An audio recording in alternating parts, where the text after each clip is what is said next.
I'm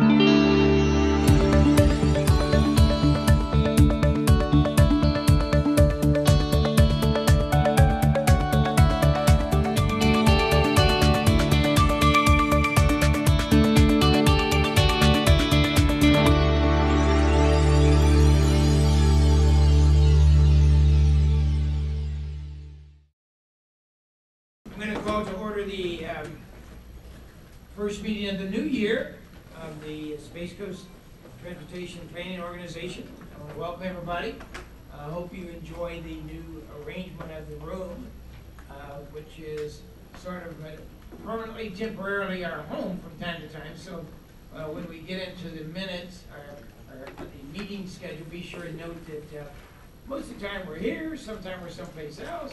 But, you know, we're always in this general area. So as long as you get in the Viera area, you'll be close. And then we'll have to put out a honing device so you can hone in and figure out where we need to be. The first order is the Pledge of Allegiance. So I'm going to ask Commissioner Barfield. He will lead us, and the flag is in the back. Please flag all me in the pledge.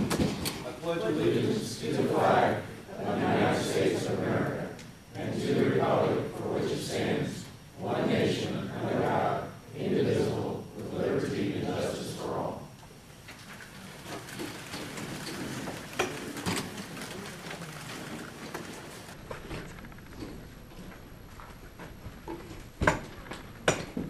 Item 3 on the agenda is approval of the minutes of the October 8th, 2015 meeting.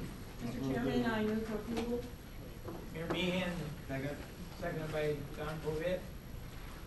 Any discussion? All in favor say aye. Aye. Opposed? Okay, minutes are approved.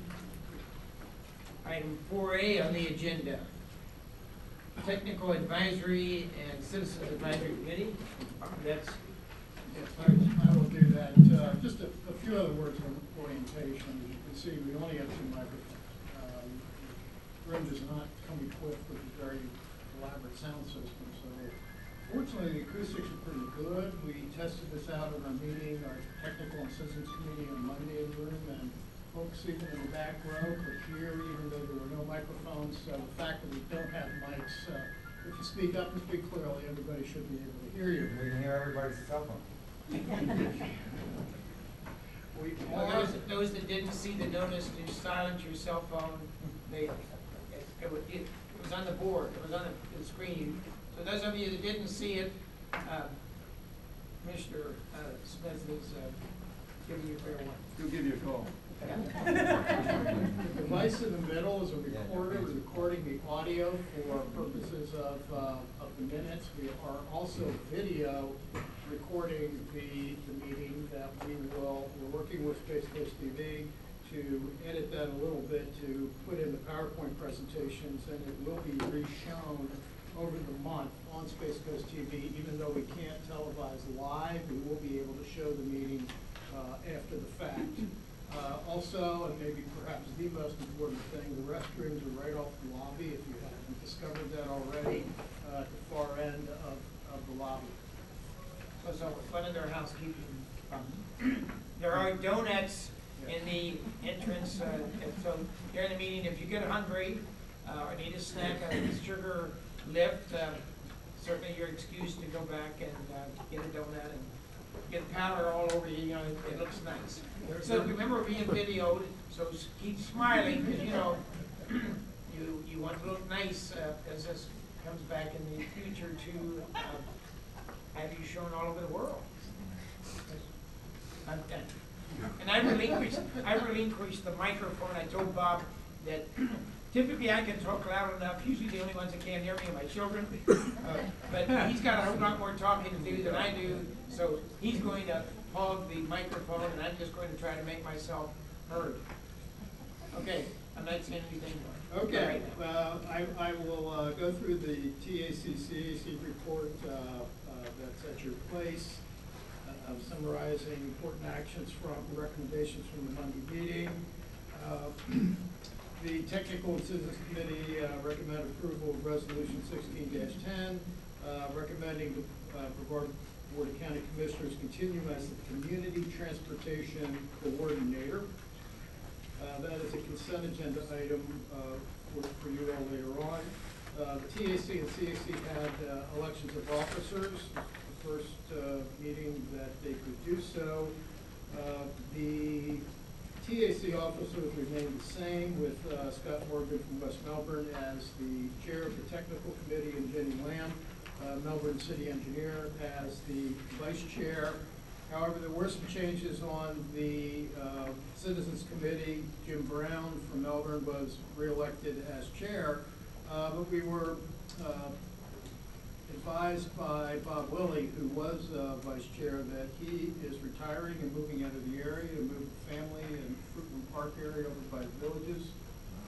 So we will all miss him. I've known him as long as I've been here, almost 30 years now, and appreciate very much his engagement in transportation issues. And I understand he's already talked to the MPO director over in Lake Sumter. TJ Fish has already been in contact with Bob, so he'll probably get engaged over there. Bob, he can't stay out of it. So Mr. Philip Weinberg from Palm Bay, I believe, was elected as vice chair. The meeting calendar was approved, as was the 2016 strategic plan, with one change that Lee will go through when she discusses the strategic plan later on in the agenda. That concludes it. Any questions to Bob about his report? If not, the chair would entertain a motion to acknowledge receipt of the TAC-CAC meeting minutes of October 5th, 2015. Motion to approve. Second. Mayor Meehan? Don? And Mayor Meehan, second discussion. All in favor, say aye. Aye. Acknowledged via receipt. Item 4B on the agenda, Bicycle Pedestrian Trail Advisory Committee report. And that's our good friend Kim. For those who didn't recognize her, she is a whole new person this new year. So Kim, it's all yours. Thank you. Good morning, everybody. The Bicycle Pedestrian Trails Advisory Committee last met on January 25th. At that meeting, we had election of new officers, and basically they put in the same folks that were there before. We also selected our annual award winners in the E categories, and those will be presented at your board meeting in April. And then they also saw a presentation on the Clear Lake Road project, the Complete Streets project that's going on, and they liked what was going on. They did have some concerns about the differing speeds in that segment, the 45 into the 35 there around the curve that goes into 524. And they also thought that in some areas the sidewalk was a little close to the road, so they just wanted to let their comments be known, and I know that those have been well documented. Last Friday, we completed a teacher training. We're always happy to get new teachers that are qualified to do the bike ped program. And we were super excited that we had about half the class was members of the Brevard County Sheriff's Office. Enforcement is an area that we certainly need to get involved in the bike ped initiative that we do, having them out there kind of educating people about things they're doing wrong. So we were happy that about half the class was made up of those folks from the Sheriff's Office, and they now know what they need to be telling people. And I did hear some folks in there say they were going to take it back to different groups. So super excited about that. On February 18th, the Alert Today Alive Tomorrow is going to be partial sponsor of what I think is going to be a really, really neat event. Pat O'Neill is also involved in this through his work, I think, with the Boy Scouts, and who knows what other reason that you got called into this, but it's going to be Drive a Boy Scout to School Day. The Boy Scout was selected, and the way he was selected is that he had completed his bicycle safety belt loop. And many of those Boy Scouts here in Brevard County get their belt loop by doing a rodeo, so I'll be interested to see if this particular Boy Scout was one that I've seen in a rodeo, but he is going to get the privilege of being driven to school in a NASCAR race car. They will stage at Clear Lake Middle, and his parents will drop him off there, and then Xfinity driver that will drive in the Daytona race the following Saturday, Scott Legacy Jr., in his full regalia race car will drive him from Clear Lake to Gulfview. So that should be quite the show. So if any of you are in the area, you might want to drop in and see that. But you do have the press release with all the information, times, and that kind of thing. And then the last thing I have is that our next meeting of the BPAC will be on the 21st of March. Any questions? Thank you. Item 4C on the agenda, regional coordination report. Bob? I'd like to call to your attention, maybe you saw it on the table by the front door, the green cards, and there's some material in package 2 announcing the upcoming MPO Advisory Council sponsored MPO Institute. Several of you have attended in the past.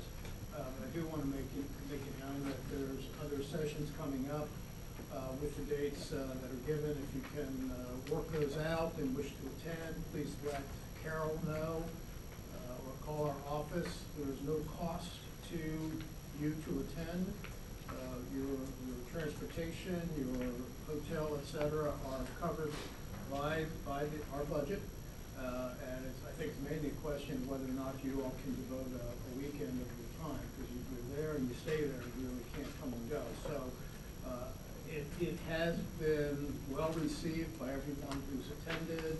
Gets very high comments and feedback every year. So I do encourage any of you who wish to learn more about what we do and understand it better to consider attending the Institute.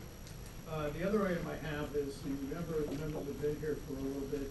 Remember about a year and a half ago, the East Central Florida Regional Task Force that was formed by the governor to evaluate transportation improvements that could better connect primarily the Osceola County area and Central and South Brevard. That report developed maybe a dozen or so recommendations. DOT District 5 has retained a consultant to work on implementing those recommendations. It will not be a report that sits on the shelf. It's been very clear. One of those recommendations I'm particularly interested in is something that we've never done before in this area, and that is develop a regional transit plan. We have regional highway plans, we have regional airport plans, but we don't have a regional transit plan. And the area is growing together economically, socially, and physically, that it's time we start talking about what do we do on an inter-regional basis, not just within our own particular metropolitan areas where transit is provided. So we will be developing that plan in conjunction with the DOT, the consultant, and this is another angle that we haven't done before, with the Central Florida MPO Alliance. The alliance is composed of all of the MPOs in the Central Florida area. So we'll be working with the DOT and the consultant in developing a regional transit plan. We were just getting started on that, and we will be bringing back information on all of these different implementation studies as conditions warrant. So that's all I have in case there's any questions. Thank you, Bob. Just to reiterate what he said about the Institute, about 2 years ago I had the opportunity to go to that in Orlando. If you do have the time, a weekend, it is amazing.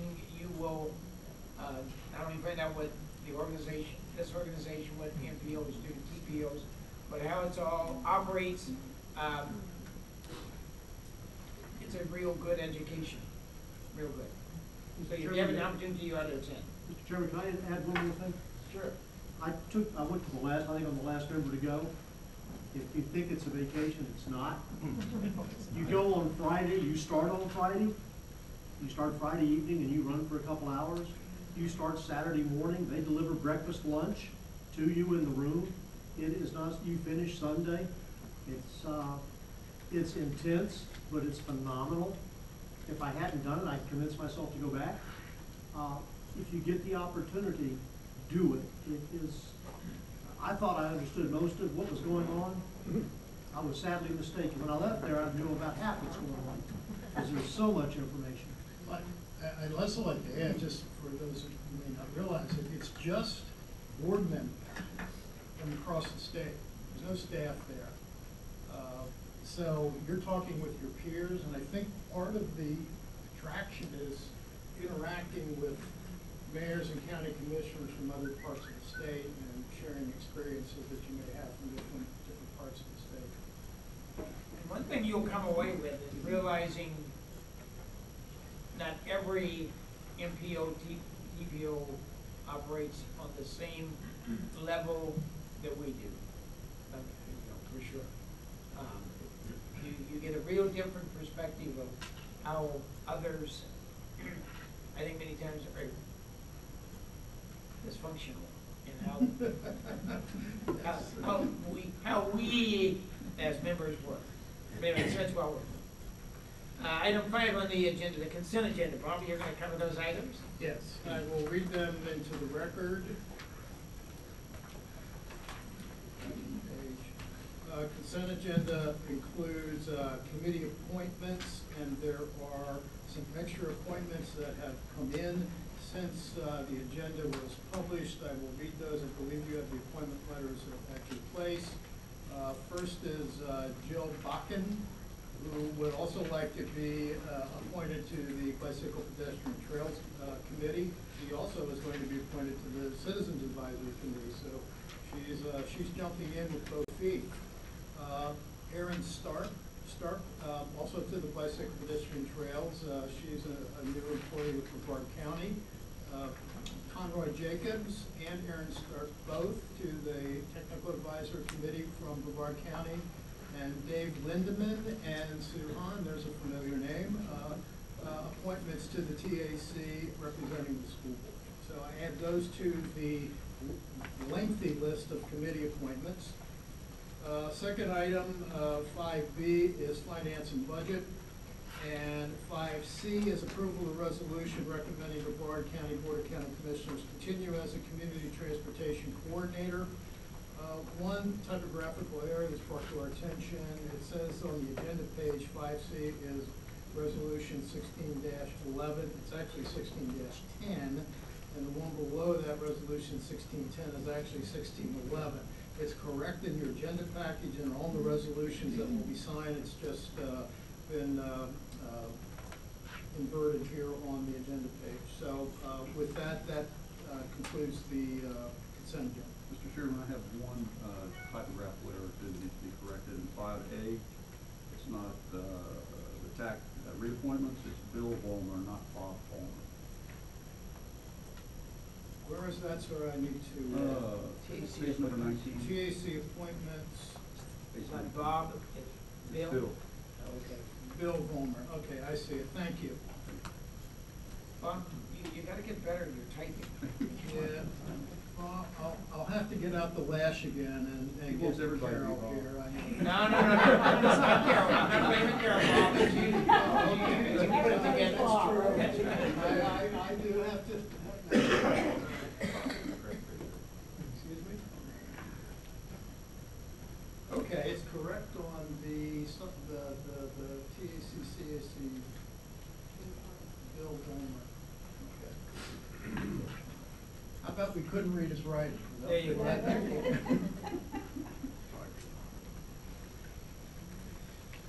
Okay, the chair would entertain a motion to approve the consent agenda. I move for approval. Second. Okay, any discussion? All in favor, say aye. Aye. Consent agenda is approved. Action items, 6A, approval of resolution 1611, TPO member recognition.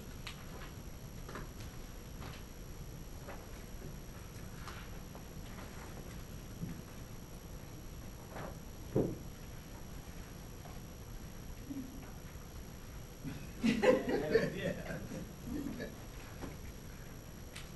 Oh, you have it down for me. Okay. Yeah. Excuse me. We have. Bob and Jerry show had work. Yeah, no, we It's dysfunctional. We were gone for 3 months. I didn't Yeah, we figured out how to do it. know where to go. Okay, this is Space Coast transfer, no. But, We have the honor here and the privilege of honoring someone who's been involved with our organization in several different ways. ways, both as a board member, as an appointee to both the statewide NPO Advisory Council, both as the primary appointment and the alternate, as a chairman of the Transportation Disadvantaged Coordinating Board for several years, a representative to the Central Florida NPO Alliance. This gentleman obviously is someone who has a lot of energy, a lot of commitment, and maybe not a lot else to do, that he could do all of these things, but no, I'm teasing. Mayor Randall's has been a real asset to our organizations, an asset to the community. And I wish we could have Rocky all the time and more like him, but he and I have talked about what it's like to get old. We just can't, we're just not 25 years old anymore, and we just can't keep going 18 hours a day nonstop. And there comes a time when you do have to say, wait a second, I need to pick and choose my involvement a little more carefully. So nevertheless, the resolution is to honor and recognize the service that Rocky Randalls has provided to the TPO in a number of capacities over several years. So, Rocky, I believe we need to add a vote on the resolution. Chair, yes. Chair would entertain a motion to. Move to approve. Second. Third. Fourth. Discussion. You know, I think a few meetings ago, Rocky did mention that at some point he was gonna bring donuts. So I'm gonna give him credit for the donuts that are out there today, and this morning, so everybody enjoy them, so Rocky doesn't have to take them home. And Rocky, anytime you wanna bring donuts or anything else sweet, certainly we welcome you to attend our meeting, and you won't even have to wear your suit and tie if you don't want to. But we do appreciate your service to, not only to TPO, but also to the community, to the city of Cape Canaveral, and to Brevard County. You've done an outstanding job. I want to add something else that you may not know. Rocky does a lot of things that just, he doesn't publicize, that he does. We had some cold weather here a couple of weeks ago. And I know that Rocky has looked out for the homeless and other people in Cape Canaveral. He told me one time that everybody, all the homeless people on the East Coast seem to end up at the end of State Road 528 in Cape Canaveral. And he's out there making sure that they're okay. And one night when we had 39 degrees and it was windy, he had what? Nine people sleeping in the garage. So nobody knows about that. It just doesn't. Don't let the new city council person hear that. I just think that says so much, you know, so much of what it means to be a public servant. It's not for the credit, it's not for the article in the paper, it's just to make it a better place to live and take care of those who can't always make it on their own, that need a helping hand sometimes. But I just wanted to pass that on because I'm not sure all of you are aware of that kind of activity that he does personally.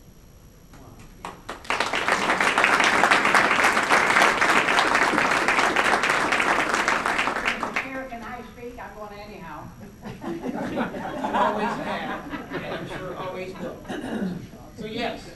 Well, I thank you. Make it short.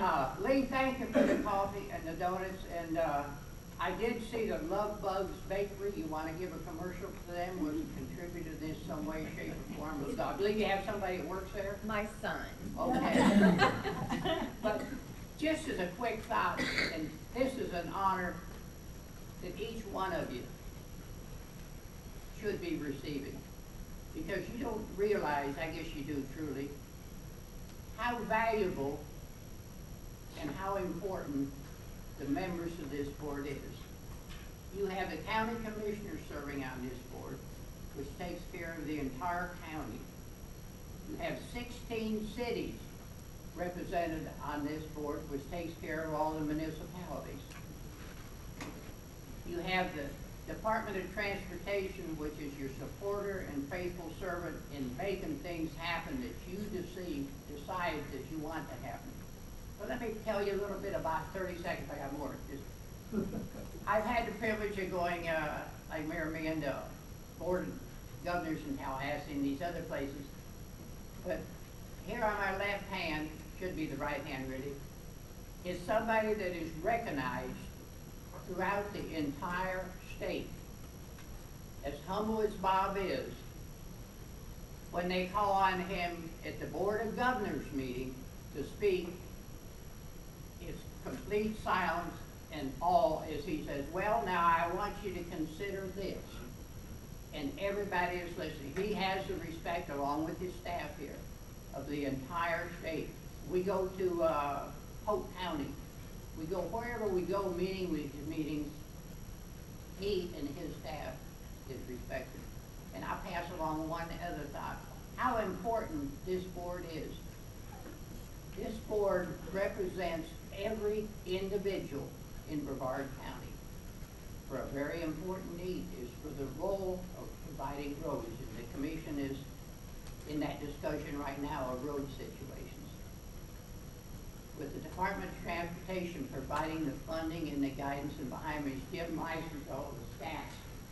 Space Coast Area Transit, since he has taken, I don't know, he's up long before me, but he has provided, and I can only speak to Cape Pineda in your city, in Cocoa Beach here.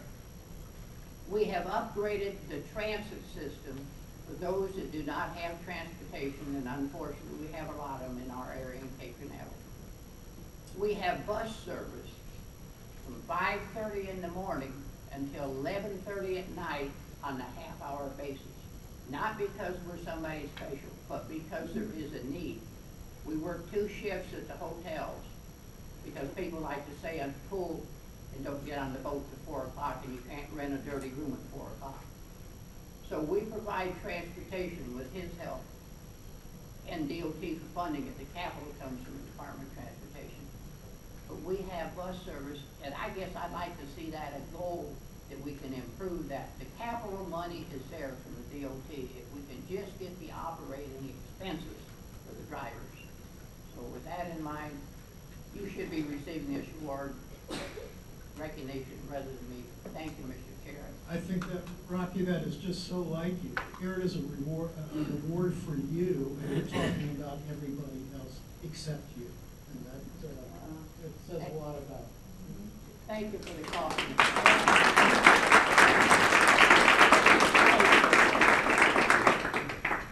All in favor of the motion, approve resolution 1611, say aye. Aye.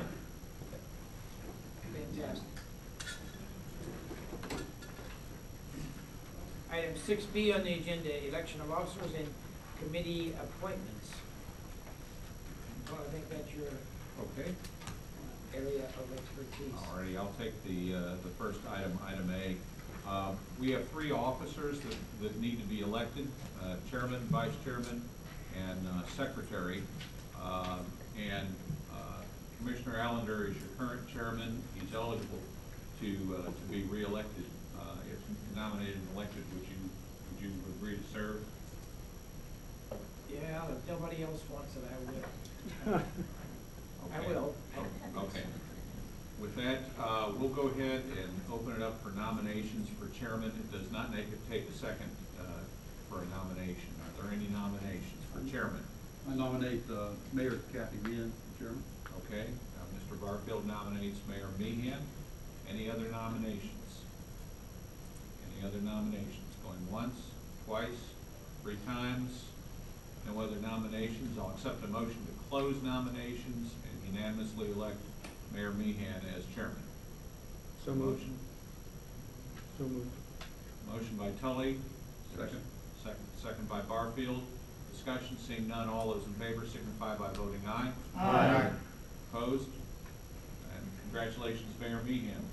Thank you. Okay. They asked you if you wanted it, okay? Yes, thank you. That means that the vice chair's position is now vacant, And so we'll accept nominations for the position of vice chair. Any nominations? I move for Pat O'Neill. Okay, Commissioner Barfield nominates Pat O'Neill. Any other nominations? Going once, twice? Seeing no more nominations, I'll accept a motion to close nominations and unanimously elect Pat O'Neill as the new vice chair. Is there a motion? So moved. Motion by Allender, Second. second by Brevard. Discussion, seeing none, all those in favor signify by voting aye. Aye. Opposed, and the motion passes. And last but not least, we now have the vacant position of secretary that we need to fill. Any nominations for the position of secretary? Mr. Chair, assuming he would take the position, I'd like to nominate Commissioner Mike Nowlin. Okay, Mayor Tully nominates Mike Nowlin. Any other nominations? Going once, twice, three times? I'll accept a motion to close nominations and unanimously elect Mike Nowlin as the new secretary. So moved. Motion by Tully. Second. Second by O'Neill. Discussion, seeing none, all those in favor signify by voting aye. Aye. Opposed? And congratulations, Mr. Nowlin. At this point, I will return the gavel to the chair to complete the elections. Okay. And what does that mean? Well, the next position, Oh. Executive. the executive committee. You want me to do the whole thing? Yes. All right, I'll do the whole thing. All righty. TPO officers that you've just elected also serve on the executive committee, and then there are two at-large members that serve on the executive committee. The executive committee basically is charged with responsibility for day-to-day managerial operations of the MPO in the absence of the governing board being able to be convened. We have two members that are currently on there, Mayor Jim Tully and Councilman Nowlin. Councilman Nowlin is now one of your officers, so we have a vacancy for that position. So we're looking to fill the two positions. So I'll take the first position first. Mayor Tully, would you be interested in serving again? I would be happy to do it, but I would advise the board that my term ends in November this year, which is prior to the end of the calendar year. It would mean I guess I would miss one meeting if there's an executive meeting in December. So if there's someone else who would like to do it, I'd be happy to step aside. Otherwise, I'd be glad to do it. Okay. Let's open the floor for nominations for seat number 1 on the at-large executive committee. Any nominations? I nominate Mayor Tully. Okay, Councilman O'Neill nominates Mayor Tully. Any other nominations? Going once, twice, three times? Seeing none, I'll accept a motion to close nominations for seat 1 on the executive committee and unanimous election of Mayor Tully. Is there a motion? So moved. Motion by Nowlin. Is there a second? Second by Brevard. And discussion, seeing none, all those in favor signify by voting aye. Aye. Opposed, motion passes. And then the second at-large seat on the executive committee was occupied by Councilman Nowlin, who's now your secretary, so we have a vacancy in that position. I nominate Martha Long. Okay, If she'd be Commissioner willing. Infantini nominates Martha Long from Titusville. I wanted to nominate Commissioner Barfield, if he's agreeable. Okay, I want to decline. I've got kind of a full plate now. Okay. okay. Thank you. All right, any other nominations? Going once, twice, three times, seeing no more, I'll accept a motion to close nominations for at-large seat 2 on the executive committee and select Councilman Long unanimously. So moved. Second. Motion by Allender, second by Meehan. Discussion, seeing none, all those in favor signify by voting aye. Aye. Opposed, and the motion passes.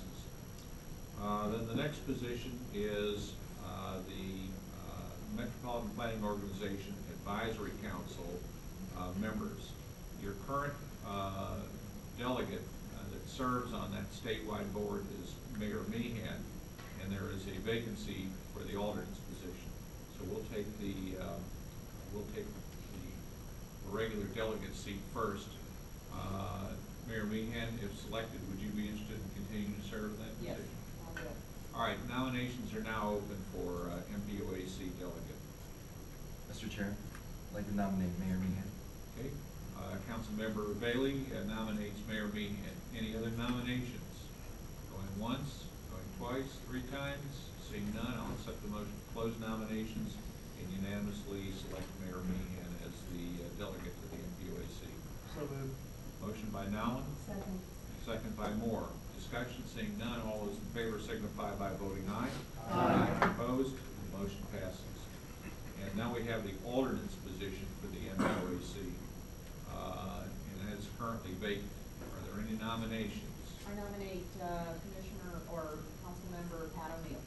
Okay, Mayor Meehan nominates Councilmember O'Neill for this position. And any other nominations? Going once, going twice, three times, seeing no more, I'll accept the motion to close nominations and unanimously select O'Neill. Councilman Blvd, is there a second? Second. Second by Barfield. Discussion, seeing none, all those in favor signify by voting aye. Aye. Opposed, and the motion passes. Congratulations. Next, the Central Florida MPO Alliance. We have three members on that, and the members are currently Mayor Meehan, Councilmember Trey Holton, and the third position is vacant.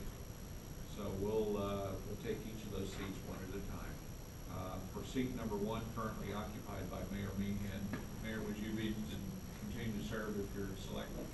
Okay. Nominations are now open. Motion to deputy. Okay, Councilmember Blvd nominates Mayor Meehan. Further nominations? Once, twice? Seeing none, I'll accept the motion to close nominations and unanimously select Mayor Meehan as the first delegate to the Central Florida MPO Alliance. So moved. Motion by Moore, second by Nowlan. Discussion, seeing none, all those in favor signify by voting aye. Aye. Opposed, motion passes. Seat two is currently occupied by Councilmember Trey Holton from Palm Bay. Mr. Holton, if you were nominated and elected, would you be interested in continuing to serve? Absolutely. Okay, nominations are now open. Chair, Ms. Santiago. I nominate Councilman Trey Holden. Okay. Santiago nominates Holton. Any other nominations? Seeing none, motion to close nominations and unanimously elect Councilmember Holton. So moved. Motion by Mr. Bailey and second by Commissioner Allender. Discussion, seeing none, all those in favor signify by voting aye. Aye. Opposed, like sign. Seeing none, congratulations. And last but not least, the third delegate position on the Central Florida MPO Alliance is currently vacant. So we have a vacancy to fill. Mr. Mayor Chairman, I'd like to Tully. nominate Commissioner Kurt Smith. Okay, Mayor Tully nominates Commissioner Kurt Smith. While I am honored, I serve as vice chairman of both the Board of County Commissioners and Indian River Lagoon National Estuary Programs. My plate is kind of full also. So I'm honored. Thank you. Okay, nominations are still open. Councilmember Pat O'Neill. Okay, Mayor Meehan nominates Councilmember Pat O'Neill. Any other nominations? Going once, twice, three times? Okay, seeing none, we'll accept a motion to close nominations and unanimously select Pat O'Neill as the third delegate to the Central Florida MPO Alliance. So moved. Motion by Nowlan, Second. second by Moore. Discussion, seeing none, all those in favor signify by voting aye. Aye. Opposed? And congratulations, Councilmember O'Neill. And last but not least, the TPO is represented on the Local Transportation Disadvantaged Local Coordinating Board. That representative position is currently vacant. So we need a nomination. Mayor Tully? I'd like to nominate Councilmember Martha Long. Mayor Tully nominates Councilmember Martha Long. Any other nominations? Going once, twice, three times, seeing no more, we'll accept a motion to close nominations and unanimously select Councilmember Long. So moved. Motion by Tully, second by Ellender. Discussion, seeing none, all those in favor signify by voting aye. Aye. Opposed? And the motion passes. And I now gladly pass the gavel back.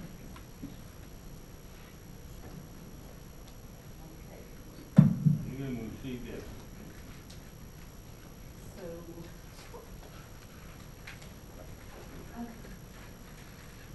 You want to take your name?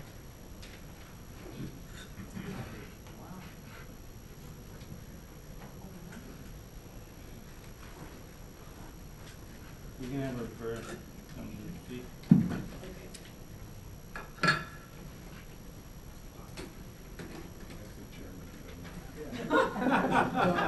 oh, thanks. Okay. We are, item number, all right, so item 6C, which is approval of the TPO meeting calendar. Let me call your attention to a few things on the calendar and have to make sure that you have an understanding of this so you can properly enter it in your own personal calendar. Note under the column with the yellow header, TPO, we will be meeting in this room, the Causeway room, for the entire year except for April and May, where we'll be back in our usual Florida room. So please note that those 2 months will be at our normal location or the previous location we met before. The reason we are going through this is the supervisor's elections is using the Florida room and the Space Coast room for preparation for the general election of voting machines and training of canvassers, et cetera. So those rooms are not available to any county organizations except for those two meetings when she'll be transitioning. They will be available at that time. So that's the reason for the change. Also, just by the way, the CAC that meets in the Space Coast room on the second floor, that room is being renovated and upgraded, so that will probably, I hope, produce a much better meeting room for the CAC than has been the case. That's a large group, and we have sometimes difficulty shoehorning everybody into the old room. So please put these dates in your calendar and the location so we have you all write this down when it's time to have it. I also want to note that we will probably not have a November meeting. We schedule it just to make sure we have the rooms available, but given the number of local government elections coming up, I think we have 3 county commissioners, et cetera. It's difficult sometimes for members to know if they're on the TPO or not. Those elections turn over, you haven't had your municipal, they're working over the organization meetings, and we generally have problems with quorum in November. So I'm not saying we're not going to have it, but the odds are very low that we will have a November meeting. All right, thank you, Mr. Com. 6D is approval, so do we need a motion for that schedule, or just discussion? Yes. All right. All right, so. Madam Chairman, I move to approve the calendar as written. Second. All right, discussion? Seeing none, those in favor say aye. Aye. Those opposed? And I vote aye, and the motion passes. Item 6D is approval of the 2016 strategic plan on page 98. Good morning. Good morning. Starting on page 99, you have the strategic plan report for calendar year 2015. It covers multiple pages. I'm not going to spend a lot of time on it. It's very long because we have a lot of activity to report. We're especially pleased that so many planning efforts and priority projects in the implementation area were moved forward. There are 3 activities from 2015 that are rolling forward to 2016. B23 assists local jurisdictions with railroad quiet zones. We are still waiting for All Aboard Florida to give us the crossing plans, and once we receive those and work with the local cities, we will move forward with our quiet zone, with 1 quiet zone application for the county. The next is C14, research options to update Feet Not Fuel student education program. You may recall this is a web-based program that we kicked off several years ago, and it was supported by a cable marketing program. Before updating it, there's a lot of new technology available, and we want to work with the school system to make sure that we're using a technology that's appropriate for the students at this point in time. And the third is D23, implement an orientation program for board and committee members. This goal was written right after the 2014 election when we had a lot of new members. In 2015, we didn't really have a lot of new members, but we will be working on a new orientation program that will be ready following the November elections when we have a lot of turnover in membership. So those three are rolling forward, and were not completed in 2015. Then the 2016 proposed strategic priorities, you have a new set at your place as a handout because we had a change at the TAC-CAC meeting that we wanted to include. So there are now 4 new action items. There's a lot of changes, there's a lot of strike-throughs because we completed a lot of activities in 2015. Some of those had rolled forward for several years, but there are many things that are complete and crossed out. And then there's a few things where we changed words, like changing conduct to complete the passenger rail study. So we're at the final stage, we're going to complete it this year, and then it will be taken off. But there are 4 new action items. And the first one was added on Monday by the TAC and CAC committees by a vote. And it is A12, explore opportunities to expand transit services and funding. There's been a lot of conversation about transit and the need for transit and expanded transit services. And after a lengthy discussion at the committee level, they asked that this be added. We will be working with the county of Pineda. Valdingo announced that she would be organizing a group called Transit One to advocate and learn about transit needs. So rather than create our own committee, we will work closely with that group since it's already being formed. And I think it's especially important knowing that the district is getting ready to do a regional transit plan, that we sort of preempt that into what we want locally so that we can feed into that regional transit plan. So it's really good timing for this goal. A32 is new, develop a process for prioritizing corridor and safety projects. And it is tied to B2.2, which is complete the safety analysis process and prioritize safety projects. These two really go together. There are 6 corridor studies and 12 safety projects in the works right now. And it's very likely that those will end with multiple projects coming out of each study or each project. And we're going to have to work with our stakeholders to figure out how to prioritize those projects. For example, the O'Galley Beachside Corridor Study is the first one out of the box. There were 5 different road projects identified just between Riverside and A1A on O'Galley. And the cities that are impacted by that work together to prioritize those 5 projects for that segment. But then there will be 1, 2, 3, 4, 5 projects out of all 18 studies. We're going to have to figure out how to prioritize those. But the reason why we're breaking them up that way is because there's different flavors of money. Some of the projects might be eligible for safety money. Some of the projects might be eligible for different kinds of money. Some of the projects might be able to be fixed during a resurfacing project. So we are choosing to have smaller projects that can be funded with different sources of money to get things done in all these quarters. So how we prioritize those across jurisdictions is going to be a complicated thing that we're going to tackle this year. And then lastly, C33, revise and update the 3-year public participation plan. Actually, this one surprised all of us. It's one of our required activities, and it seems like we just finished it, but our last one was adopted in December of 2013. So we'll be doing that again this year.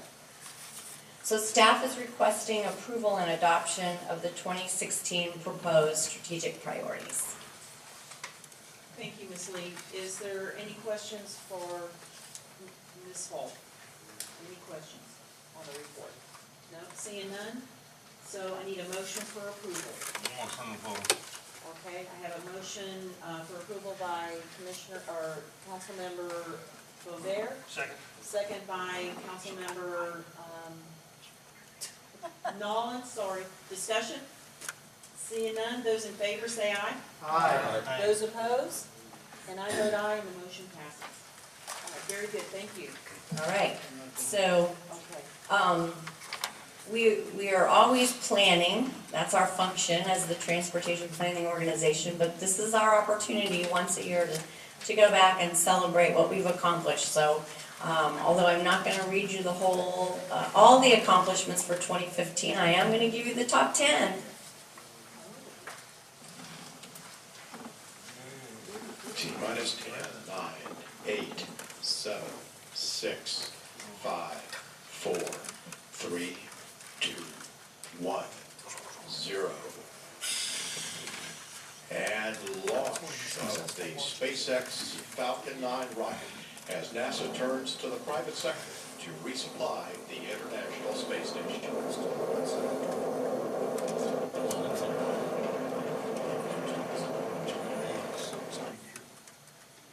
So we started the top 10 about 3 years ago, and I thought, David Letterman's retired, so we had to retire his video. So we chose this new one, which is the first resupply mission to the International Space Station. And although it's not a 2015 accomplishment, I want to say to you, that mission would not have been possible without the TPO. Because you all fought to make space a mode of transportation and to get transportation infrastructure funding into the state budget, into the transportation budget.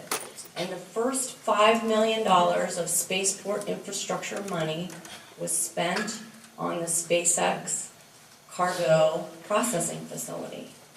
And it was so that they could process the payloads for the International Space Station. You did that.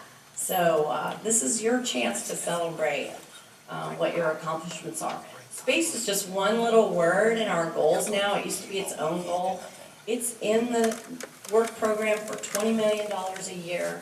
It just rolls over, it's always there. So we don't even talk about it very much, but that is an accomplishment of this board that you all need to be very proud of. But here's our top 10 for this year. The bicycle and pedestrian safety program is always on our top 10. This year we had 44 schools in Walk to School Day. It was the biggest year ever, and we still are #1 in the state. We beat all the other districts. We have a huge number of schools participating in both Walk to School and Bike to School. We have 56 individual safety programs, and we distributed 1,200 helmets. This is Kim Smith's program. She is responsible for all of this, and we are very proud of it. Number 9, there's only 2 bullets, but this was a lot of work. We are still advocating for a passenger rail station in Brevard. Whether you like the train or not, we have to be proactive. And if there's going to be a train coming through here, we hope it stops.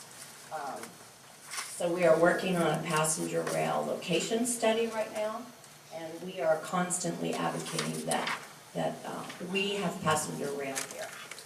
And then we're coordinating the quiet zones. Like I said, 2 bullets, but we spent a lot of staff time on this year. Number 8, trail development. We are digging dirt, folks. We are so proud of this. We kicked off the Pathways project this year. We're developing a walk, bike, paddle online interactive guide. We kicked that off in October.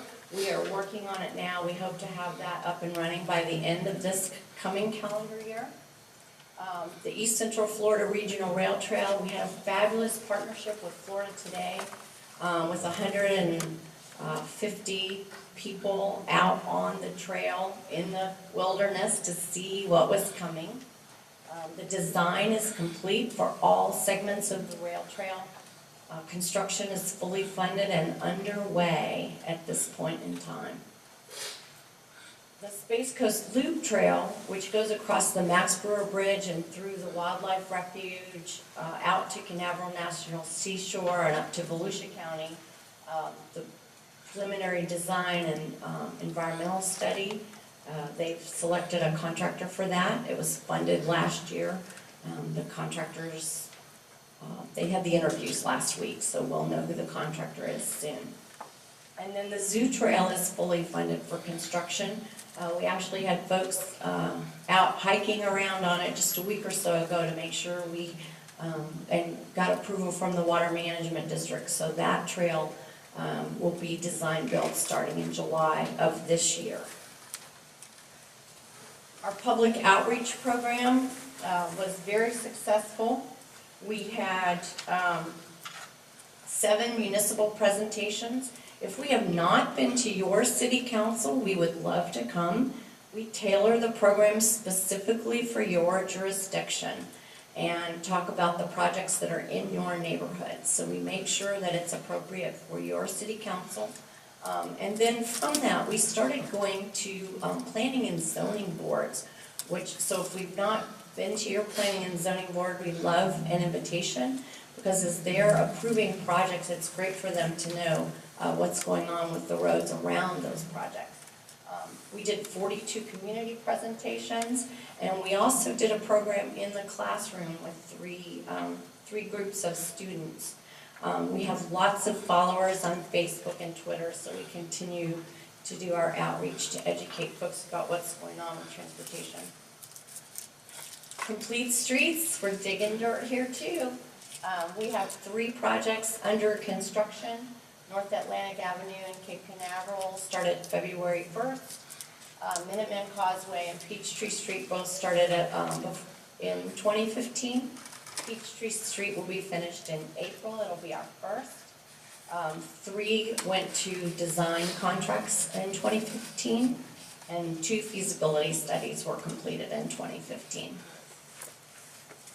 We also have corridor studies.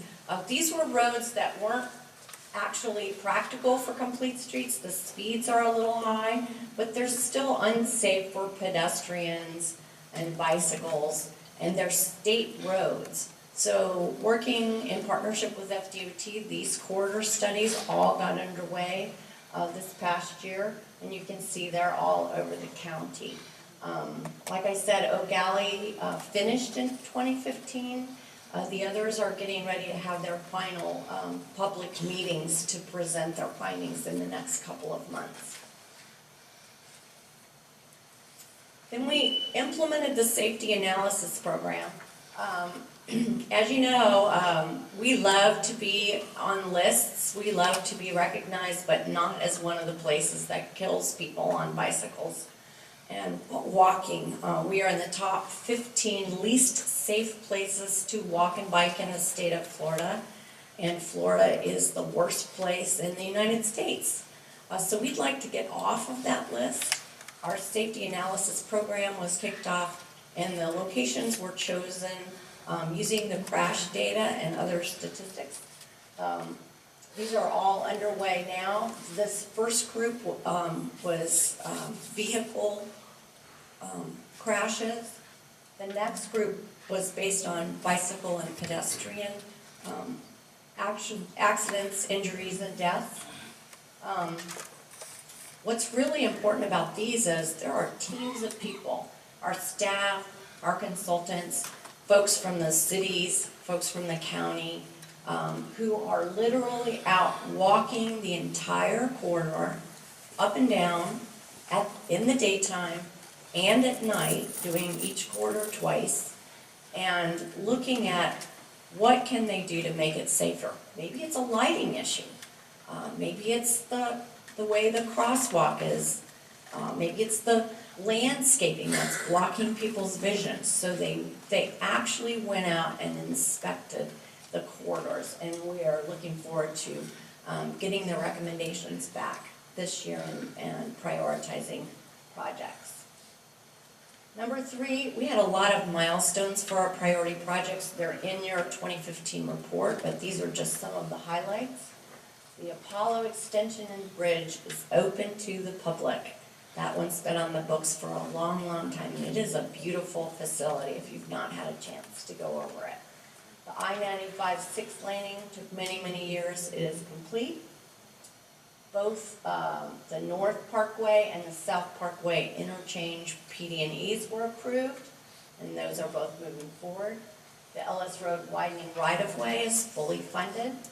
The I-95 Vieira Boulevard interchange is fully funded, and the St. John's Heritage Parkway TPO priority segments are fully funded. Number 2, the ITS master plan. 34 corridors were prioritized for deployment. We have 18 community partners that will be working together to implement the plan, and it is estimated that with implementation, for every dollar invested, there will be an $8 benefit. And finally, our number 1 for this year was the completion of the 2040 long-range transportation plan. We had 5 community workshops, 430 participants. Now, I know that number is duplicated because a lot of you came to every single one of them, and we appreciate that. But we had a lot of community participation, and we had great news coverage. We had over 5,000 people visit the website and give input electronically, and that is unduplicated. And then the way that we did the planning was recognized and was presented as a best practice at the National MPO Conference last October. Now, this looks like a bunch of words, but this is what's really different about the long-range transportation plan. In the past, we've had a list of priority projects. They're all over the place. And we've had transit priorities, and we've had road projects and things like that. But this plan is different, and why it's a best practice is because we identified 27 key corridors throughout the county, and we combined everything that needs to be done in that area on one sheet of paper. So we have the things that are funded and that are that we want to have budgeted in the future, but we also know what the unfunded needs are in that area. So for example, if FDOT is planning to resurface, we can look down at those unfunded things and see if perhaps we can get them added to a resurfacing project. So this is a different way for us to look at the projects than we've ever looked at them before, and we think it'll be very successful at moving not only the funded projects, but unfunded needs forward in the future.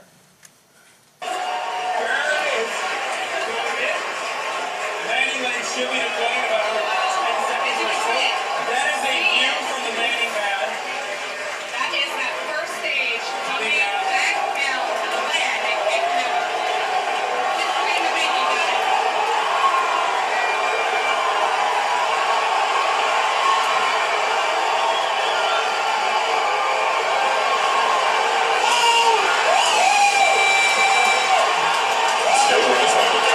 LT1, the Falcon is landed. Landing operators moving procedure 11.100. Station 3 and LT1 leading in. Recovery net.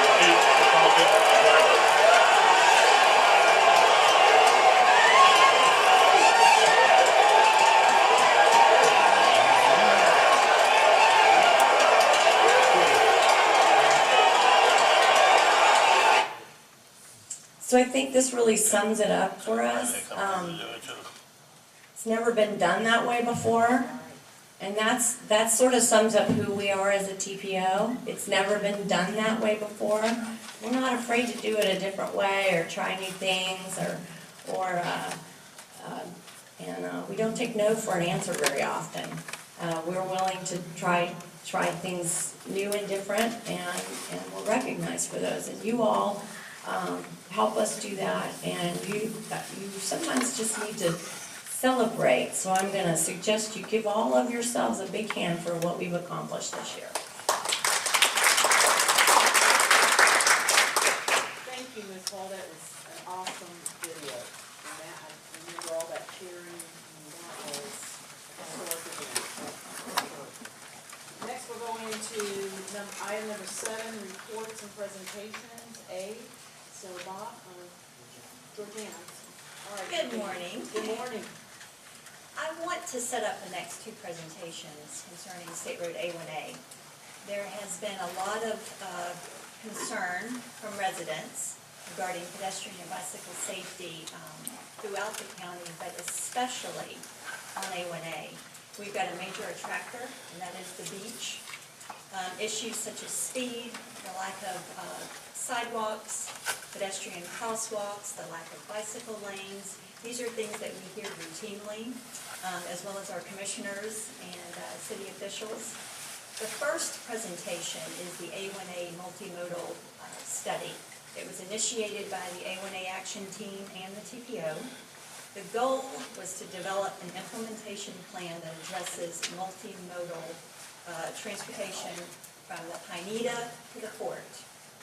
Mike Woodward with Kimley Horn will be providing an update on the status of that plan and what improvements will be incorporated into an upcoming resurfacing project in the Cocoa Beach area. The second presentation moves south of Pineda to US 192. This is a milling and resurfacing project. It's what the department refers to as a 3R, resurfacing, restoration, and rehabilitation. And the purpose is to extend the service life of the roadway and bring certain elements up to the new design standards. But what makes this significant is the department is using this type of resurfacing as a means or an opportunity to address pedestrian and bicycle safety. The department has been reaching out to the municipalities very early on, pre-design, to give input on their vision for the roadway. This is very important that we do this before the design phase is actually programmed in the DOT work program, before they put money on the project, because there is a financial impact as well as a schedule for the DOT. So Adam and Mark will be coming up and presenting on that second presentation.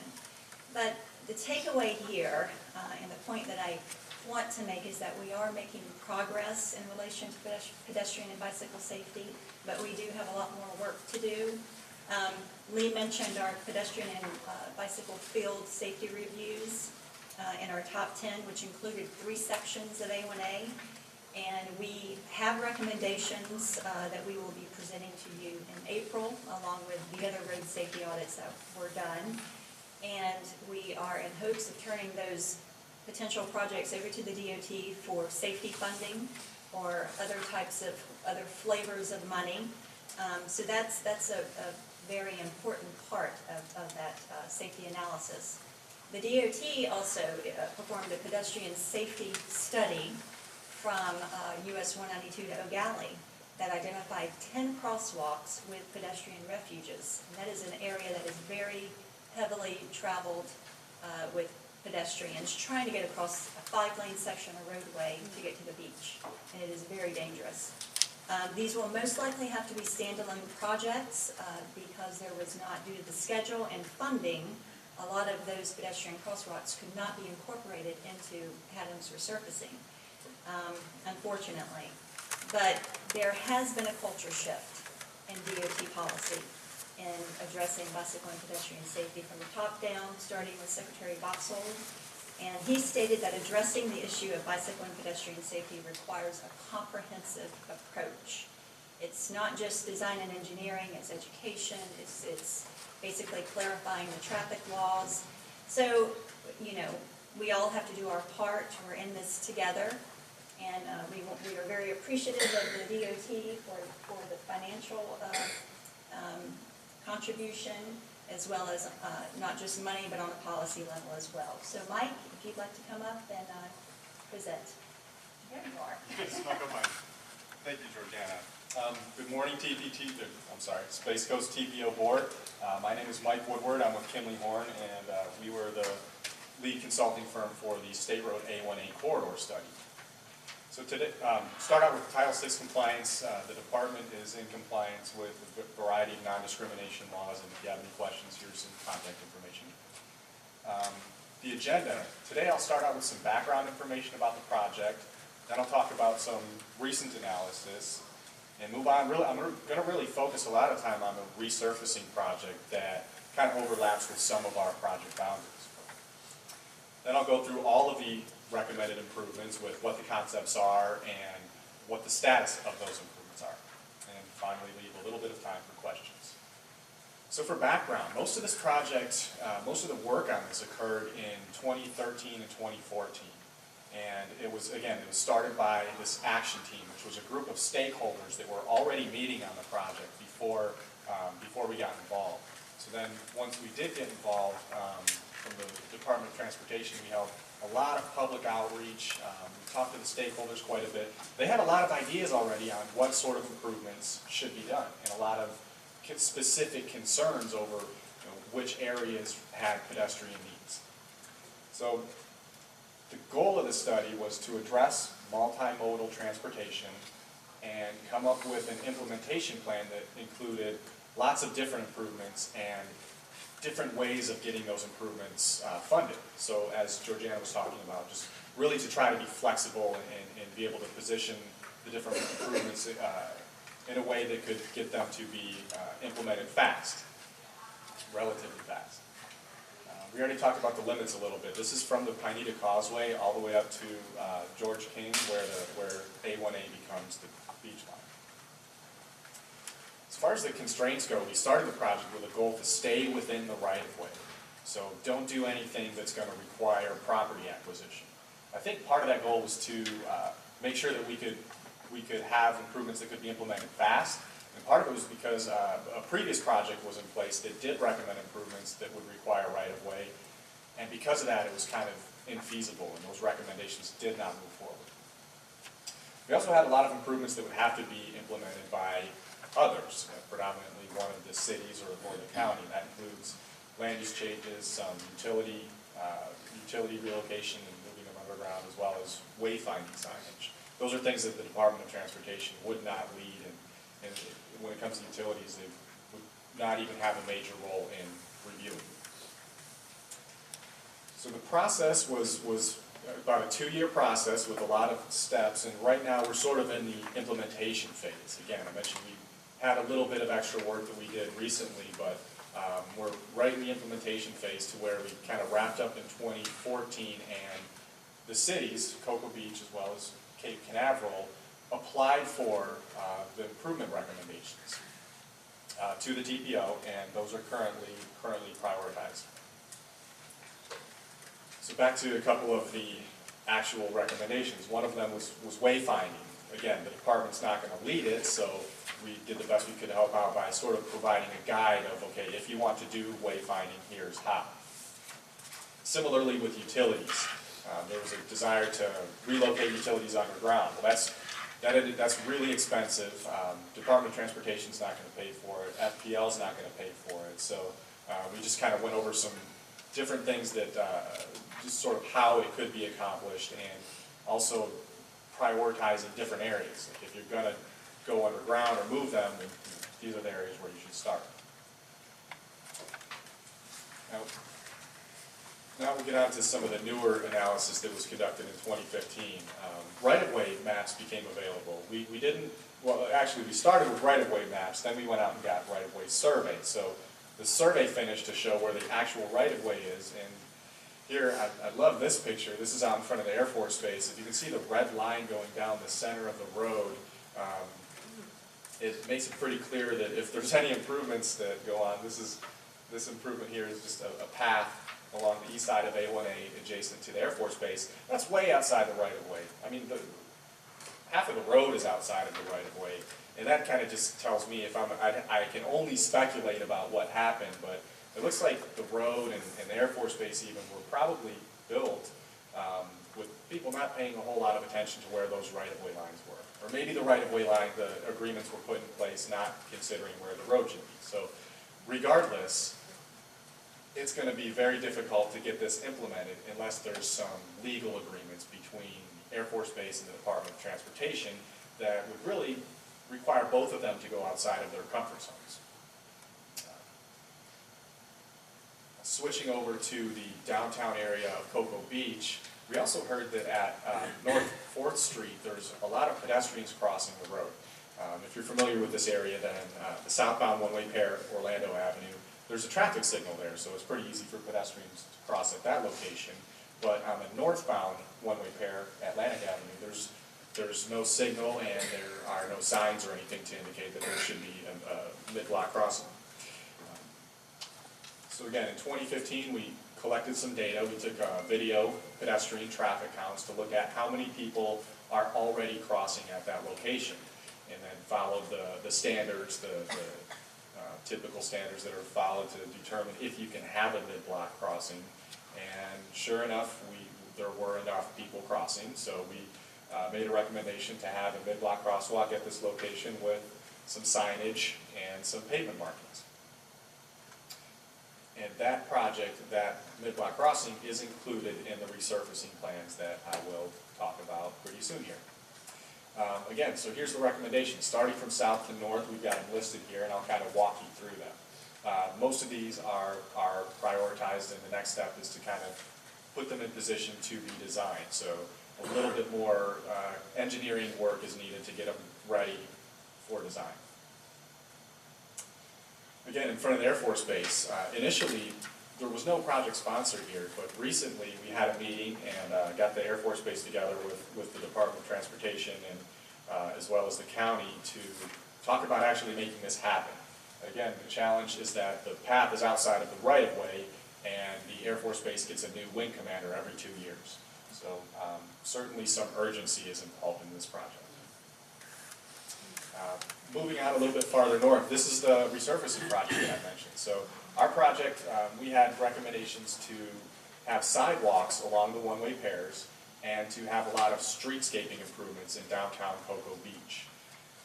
A resurfacing project was moving forward. We met with them in November of last year, and again, their main purpose here is to repave the road. Right? Florida does a great job of having good pavement conditions, and that's the main purpose of a resurfacing project. But there's now a shift to make sure to kind of correct whatever safety issues there are and add pieces of sidewalk here and there as they can. But again, with these, there are certainly goals to have them happen in a short amount of time, so we're very limited in how many things you can add on to it. But in this meeting in November, the department was when Lorena as well as the TPO found additional funding to really expand this even beyond what a typical resurfacing project would do, to the extent that it includes sidewalks along both one-way pairs and several of the streetscaping improvements in downtown Cocoa Beach that we had recommended for this project. So again, that's a very, to me, that's a pretty innovative way of getting a project, or at least portions of a project, delivered much sooner than they would through a traditional means. Again, more funds were found. All gaps in sidewalks will be filled, so there will be sidewalks along both corridors for the whole distance. It does include some streetscaping things, but not to the extent of what we had recommended as a long-term improvement through this A1A corridor study.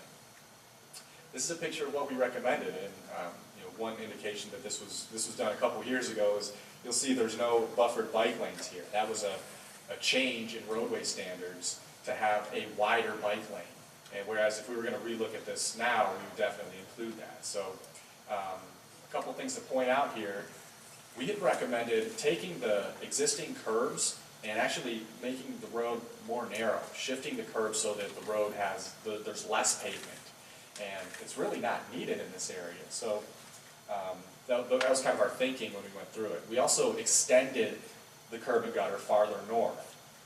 Now, those improvements, as well as the landscaping, are things that go beyond what can occur in a resurfacing project. So once the resurfacing happens, this is what it's going to look like pretty much. These are the 60% plans, and I'll go ahead and zoom in on the top one. That's Orlando Avenue, the southbound one-way pair.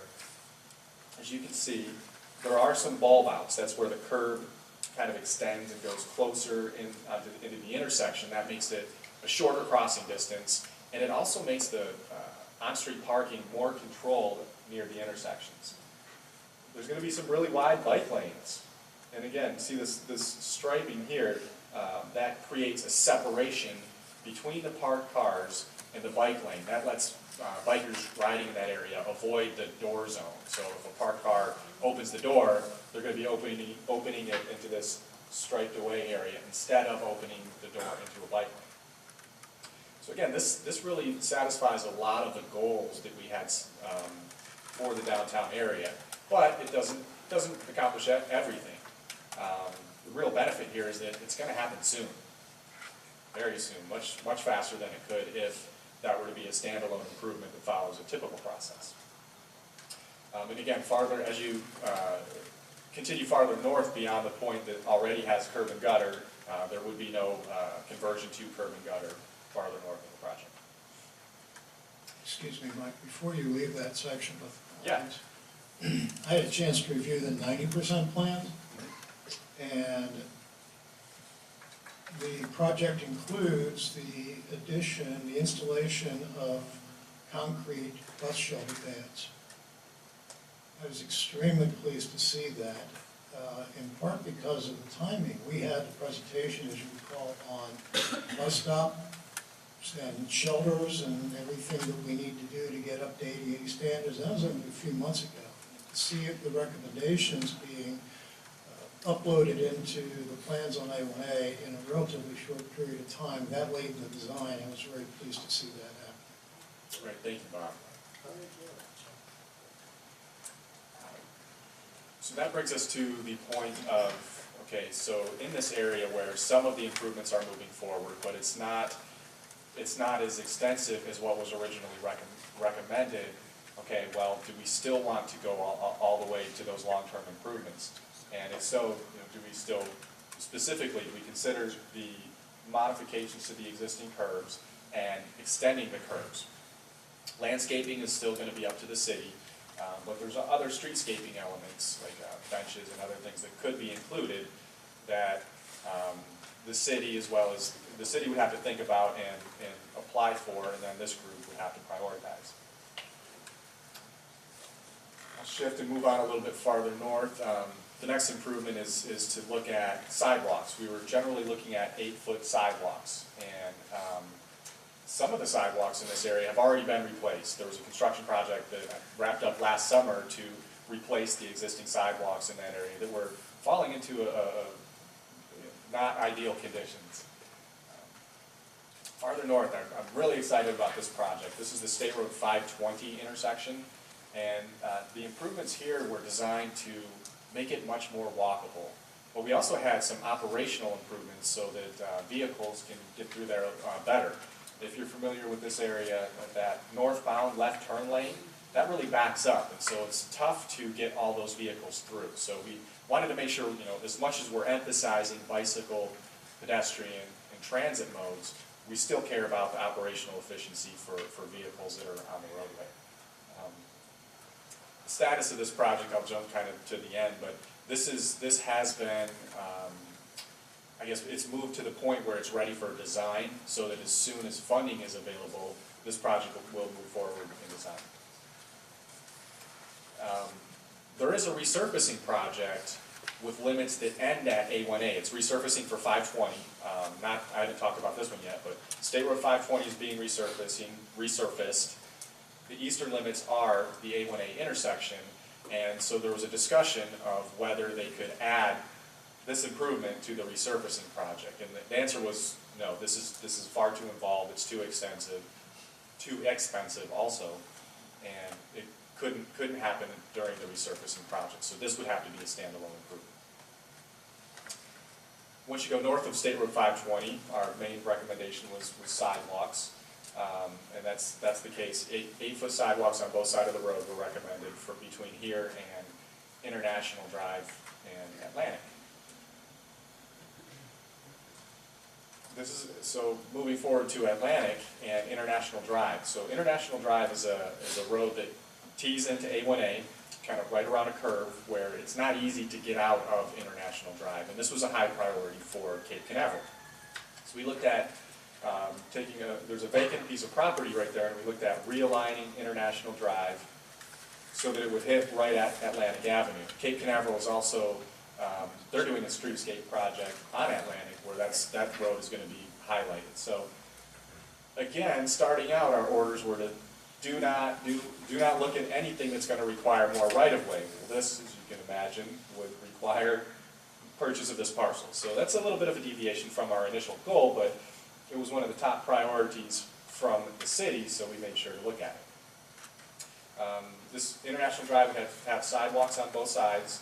It would connect to right here, adjacent to Atlantic, and there would be crosswalks on all 4 legs of the intersection. This green area at the bottom is where International Drive, that's where it exists right now, next to, there's a bank right here, right south of the picture.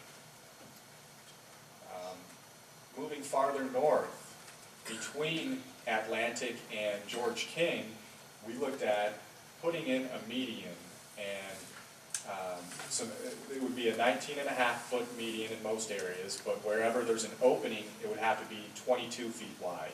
That width is based on the length of a typical car, so that a car at a median opening can pull in halfway, sit there in the median without having it extending back into the through lane. So it's just kind of a safety requirement. Again, our bike lanes were 4 feet. Our travel lanes were 11 feet. I was asked this question when we were talking to the TAC on Monday, and they asked what width the lanes were.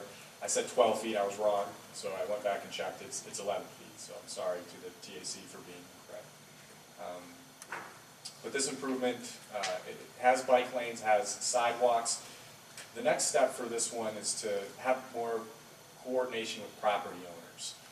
If you're familiar with most access management projects, a lot of people will be supportive of medians, but if it makes it more difficult to get to certain properties, then that support can be kind of variable. So certainly a case where more property owner coordination is necessary. One good note about this is that there might be some right-of-way needed. If you'll look kind of on the streets here, we're pushing the sidewalk all the way up to the right-of-way. So every place you tie into an adjacent street, there might be the need for a little bit of right-of-way in order to make that corner and have the sidewalk in place. When you talk right-of-way, oftentimes you would need a PD&E, which is a 1.5 to 2 year study that really can slow down a project. We met with the department, with their PD&E department, and talked to them and confirmed that this would not need a PD&E, which is good news as far as timing. So again, to recap, what's the status of all these projects? In front of the Air Force Base, right now we are working on reaching some sort of an agreement with them, really focusing on whether we can get an easement in place for that path.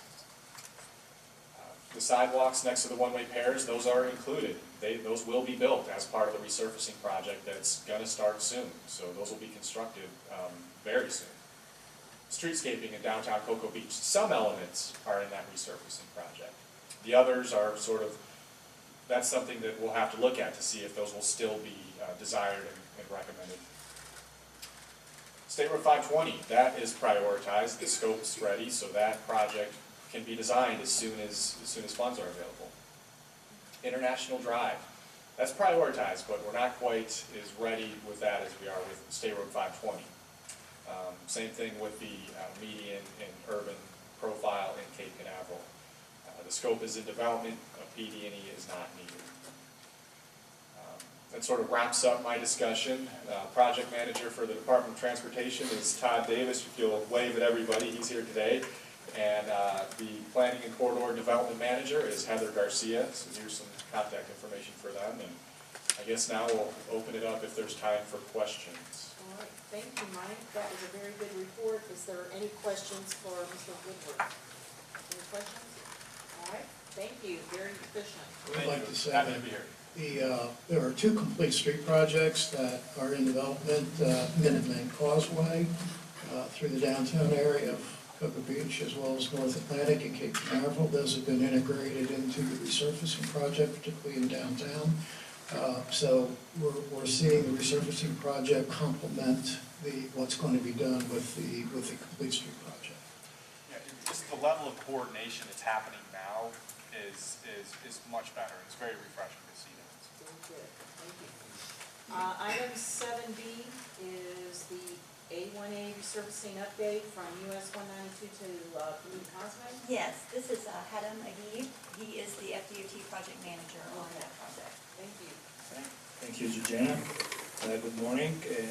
Today I will talk about the A1A project from US 192 to Pineda.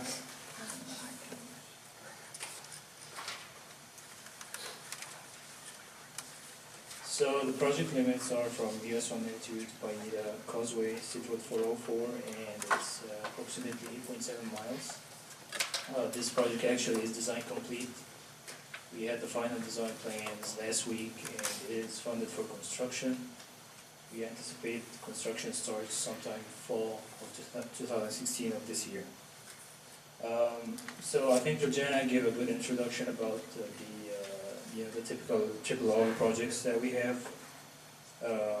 Typically, the focus of these projects was to extend the service life of existing roadway pavement, and these projects are limited by the scope of work to be completed, physical constraints or economic feasibility, and are geared towards rectifying specific deficiencies within the project corridor. So what happened is this project started back in 2012, and we had the scope had specific items, and then as we progressed through the project and we coordinated with the local governments, that scope of work increased significantly. So we worked with India Atlantic, Melbourne, Indian Harbor Beach, and City of Satellite Beach. To the left, you can see that's the initial project elements and the scope that we had in the beginning, and then to the right, we added this other improvements. So I'm going to go ahead and go through the improvements that were in the initial scope from back to 2012, and then I'll turn it to Mark so we can talk about the new improvements. All work was done within right of way because it's a resurfacing job, so there was no any property acquisition or anything of that sort. So the first element of the scope was vertical resurfacing, which is just extending the service life of the existing pavement. Also, we had pedestrian signal improvements at numerous intersections along A1A of the project. We had curb ramps improvements to meet ADA standards, mostly at signalized intersections as well as other intersections, as well as adding directional walking devices. We had roadway drainage improvements, such as replacing ditches and pipes, wood pipes, grading inlet grades to meet ADA standards, replace deteriorated structures, installing railings. We did improvement for transit access at 43 bus locations. So we found that there were a lot of bus stops where you have the sign and it's just on the grass and there's no any pavement. So what we did, we added pavement from the edge of the road to the nearest sidewalk. So that kind of helps the riders. And then finally, we had minor sidewalk improvements where the bus stops, we just connect them to the nearest sidewalks,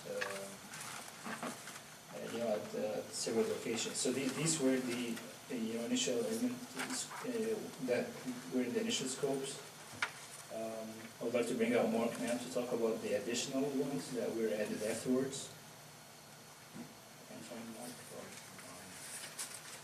Thanks. I'm Mark Bergancini with BHB, the project consultant for the department. So as Hadam addressed, the typical improvements that go along with the 3R project were attended to. Since the project moved along forwardly and we worked with the local municipalities, quite a few additional improvements were added. The first things were upgrading many of the intersection traffic signal systems. You see there's 13 intersections along the corridor that are signalized, and the green areas represent where we work with the municipalities to upgrade the span wires to mast-ons, which will look like this here. This is a recent project done within the county along at Jackson. So this is what the 8 new signalized intersections would look like. The second thing is working with mostly the city of Satellite Beach and Indian Harbor. There was a need for additional or new mid-block crossings because of the several beach crossings, beach accesses that were along the corridor. The city of Satellite Beach took the initiative to do the required pedestrian counts and studies to back up the need for these. Initially, there were 7 mid-block crossings added into the project. Wallace Avenue did not meet the warrants, but the other 6 did, and those were subsequently added into the project during the design. And typically what you'll see here is in the center turn lane, there was a grass median was provided, the crosswalk alongside here, and then we connected it to existing sidewalks. So the 6 locations are similar to that along the corridor. New sidewalk construction. Typically, the extended sidewalk that's being included in this project is not typical of a 3R. I think as we move the project along, over 3,000 linear feet of sidewalk was added to the project to better connect some of the transit stops and improves just connectivity to the high schools along the corridor and to some of the beach parks. Median improvements. As you know, it's a 5-lane section out there. The center turn lane is for double line turn lanes into adjacent properties. Where we could improve medians with grassed areas and curbing that does not affect access, we did. And there's quite a few areas along the corridor where we were able to do that. I think there's over 3,000 linear feet of grass medians put in along the corridor. We also looked at some of the areas at the signalized intersections where you had these concrete traffic separators that were existing. We widened those out a little bit, try to add some grass in areas in there also, which I'll can show you a photo of that in a second. New crosswalk locations, again, in working with the local municipalities, these green identified intersections did not have all 4 legs of the intersection with crosswalks. So these now have all four legs, so you can cross at any location within the intersection. So typically what you're looking at here is, this is the Soto Parkway, upgraded the curb ramps, as Hatem was saying earlier. There was an isolated bus stop here. That sidewalk was extended around DeSoto to the existing sidewalk. These are the areas that I was talking about where there was existing concrete, where we replaced it with grass median. Maybe in the future it can get planted. And then you see here, this is the 4th leg of the crosswalk that was added into many of the intersections along the corridor. There's a few of the transit stops that were improved, and these were locations where there was an existing bench. And what the department's policy is, if there's an existing bench, and you can see here, there's no hard surface. There's really nothing if you're if you're disabled somewhat to walk across the grass. So what we did here was upgraded it. It's called a boarding and a lidding area. And basically what that does is it puts a concrete pad in front of the bench, and it also raises a curved section in front of the bench area. So when the bus comes up to the bus stop, you'd be able to step off the curb directly onto the bus. It's not like a step up. So it just helps the access into the bus itself. The bike lanes, there's 4-foot shoulders along the corridor. They weren't originally going to be marked as bike lanes, but working with the municipalities, they will be marked now as bike lanes. There are some auxiliary lanes. These are like acceleration lanes or right turn lanes that were not operating as originally thought, so they were removed. It's more of a safety improvement. And then lastly, we looked at southbound right turn lane into Scorpion where the high school complex is, and we added some additional length there for queuing. So Many of these types of improvements aren't typically part of what we are. We're working with the local communities, we've added them in. The plans were completed in March. Well, actually, they'll be completed in March. Construction is slated to begin in fall. And the project cost is about $10.6 million. And that's our presentation. All right, thank you. Any questions? All right, seeing none? Ann? Yeah, there's two lessons here that I think I would like to call to your attention. First is that we had an opportunity on this agenda to present the entire scope of improvements on State Road A1A. I felt it would be useful to advise the TPO of everything that's going on from 192 to George King as a package.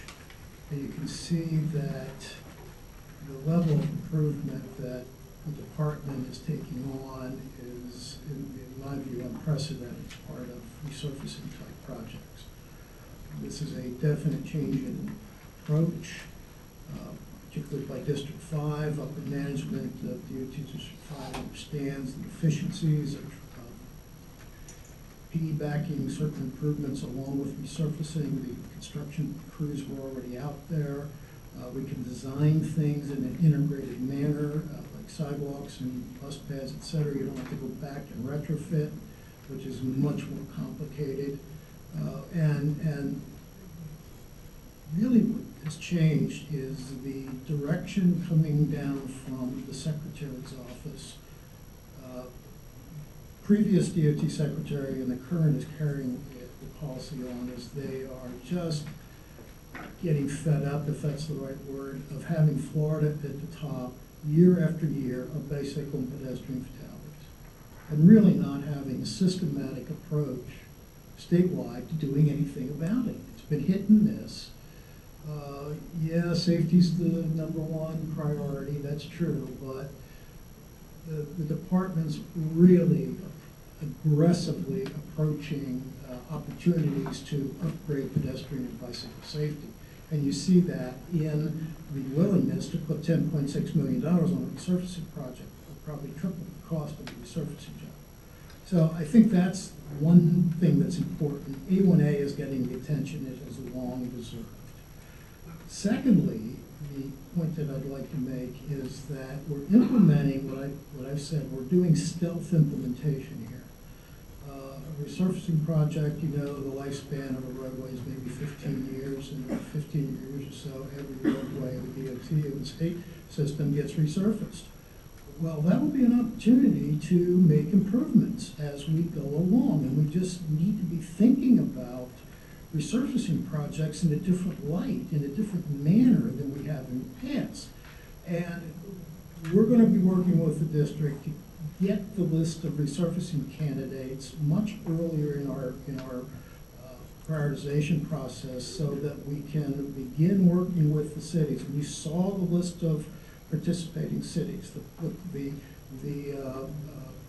pedestrian crossing base information to get those ped crossings in South Beaches was done by Satellite Beach. So there's things that the city staff can do to help us along. We're getting into a truly integrated cooperative program here, and I'm very pleased to see it done. And this is, the questions come up on the prioritization of our corridor projects and the projects that are coming in our corridor projects that are underway. This is going to be certainly a major mechanism for implementing all those projects. So we need to start thinking about what can we do when resurfacing projects come along to add these things in and work with our local agencies to make sure that what the community feels is necessary should be included in those 3R projects as they come down. Thank you, Mr. Hahn. Well said. Item 7C, I'm sorry, Commissioner Smith. I have a question, and I don't know if it's directed to you or the gentleman, it's just, and it's very, very, very, very minor compared to the scope of this and all the positive things that come from this. But is there some requirement that the median strips have to be grassed or planted? No, there's not. There's not a requirement. From the standpoint of upkeep and things, I'm thinking long term, it's a lot cheaper if you just concrete it over. That's true. It's clean, and you don't have to spend money constantly, year after year after year, for maintenance crews to keep the grass trimmed. It doesn't get. Well, before the overgrown. department will do it, I would think that they'd be looking for a maintenance party responsible for maintaining whatever would be added, whatever the plantings would be. That's certainly the case, for instance, on US 1 through Rockwood to Cocoa. The cities have agreed to maintain that higher level of landscaping.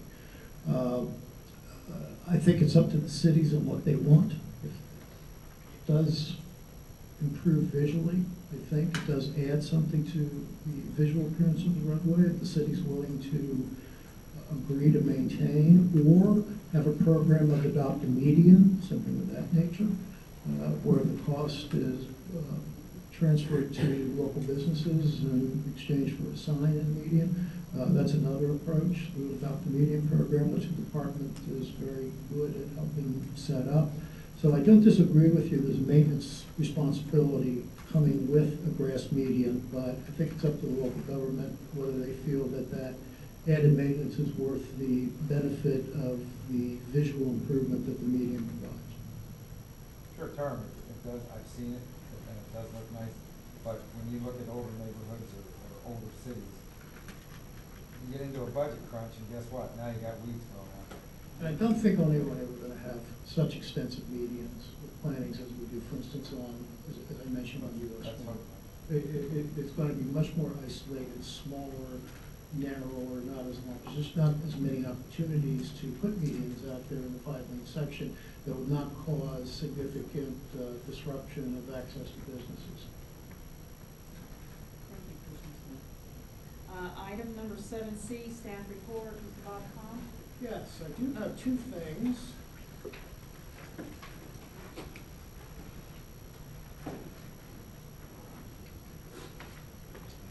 Two things on the staff report. First of all, you know, it's a sad time sometimes, or any time when you lose a good staff member. But it's a good time when you find a replacement that is just as good as the person you lost. We've been going through that since October. Katrina Morrell, who did a lot of our public outreach program, did the presentations at the city council meetings, et cetera. Her husband is a civilian employee at Patrick Air Force Base.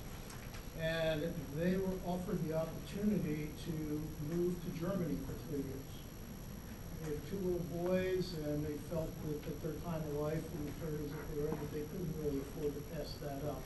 So Katrina's gone. They're in Germany now, doing whatever he does for the Air Force in Germany.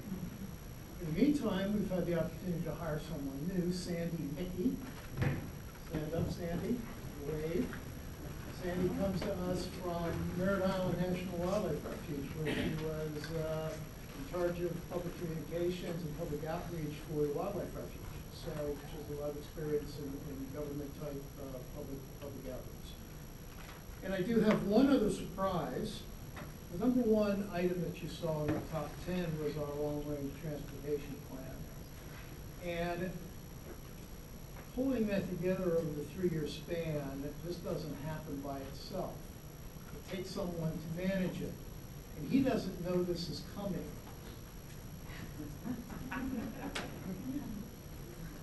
He's back there doodling away on his Stephen Bustel was the project manager for our long-range plan for the entire period. Did an outstanding job, and we on staff are voted to give him an Exceptional Achievement Award for the excellence in project management of the 2040 long-range transportation plan.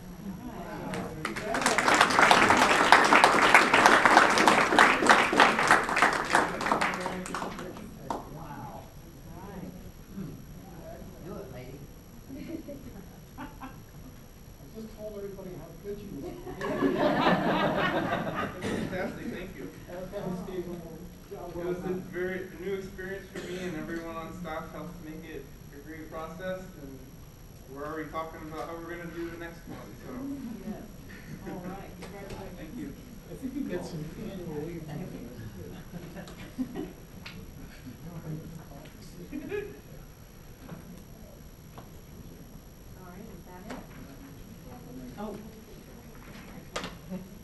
It's in, all right. excuse me, we have, local government. Thank you, Bob. Item 7D, local government report. I do want to call to your attention, and just to prove it to everyone, I did include the signature page from the Ellis Road PD&E report. It's in your package. I think we sent an email out back in October about this, but there's the actual proof that it's been approved. Really, congratulations, that was an ordeal. Back in January, I thought, the PD&E is approved, and understood the arrangement would be, once the PD&E is approved, then Ellis would be moved on to the strategic intermodal system. And it occurred to me that maybe the people in Tallahassee didn't know that the PDEs, it's two different sections of DOT, it's a big organization. So I have sent up some emails, I think I maybe included one, to make sure that that is not neglected, that transfer. Lorena tells me that it's In progress. It's in progress. Okay. Yep. Good. It's in progress. So that will be happening here pretty soon. Yeah, we did a lot of the work prior to receiving LDCA to start the process. So now it's just a matter of finalizing. And our good friend Chuck Farrell, if he's still here, is Chuck still here? Why don't you say it, Chuck? You're so enthusiastic about this that I think you can make the announcement that we can hear you.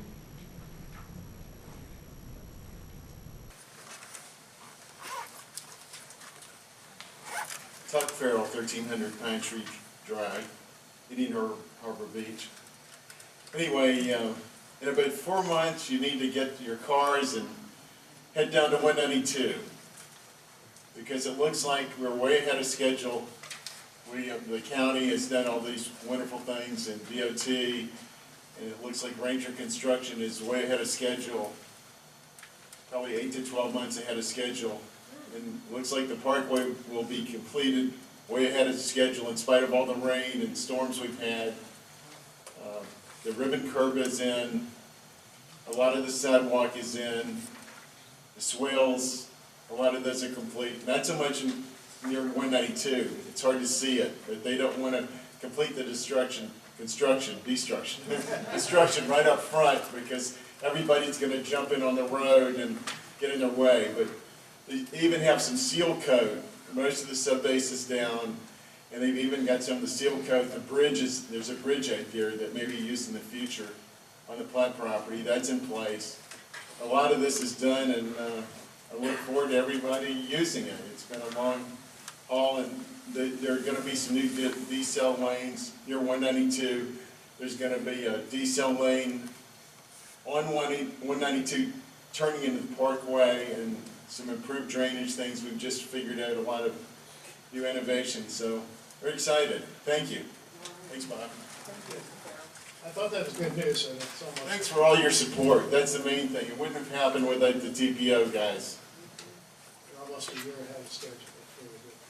And north of 192 is fully funded through construction, and it just needs the interchange to be built, so there's something to connect north of 192, connect that piece of roadway too. So it's moving along. On to the airport. Yes, that's right. Thank you. That's all. All right, thank you, Bob. Item 7E, Florida Department of Transportation report, Lorena. Good to see you. Good morning. It's nice to see you all again after 3 months. Yes. On your construction reports in your package, you will find that we received final acceptance on Apollo, so that project is now completely done. Then you guys are now enjoying. The street, US 1 from north of Pine Street to north of Sitka Road, that project has been delayed a few months due to the weather and some adjustments that were done to the scope of the project. So you're going to have to bear with that one for a few more months. Also on your desk, you will find the Clear Lake Road, State Road 501 Project Development Environmental a notice that there will be a public hearing on February 25th at the Eastern Florida College Community Dining Room, Building 11, Room 129. It starts at 5 o'clock. The formal presentation will be at 5:30, so it would be wonderful if you could all attend and give your comments on this project.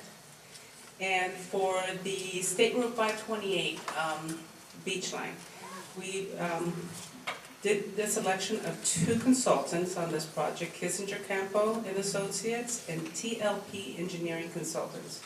As you know, this project has been divided into 2 segments, and you will know that all the consultants that came and presented made the trail a priority in that presentation. So we are moving forward to looking at the trail design in incorporation with the 6 laning of the 528 with the 2 regular lanes and 2 managed lanes in the middle along with the trail.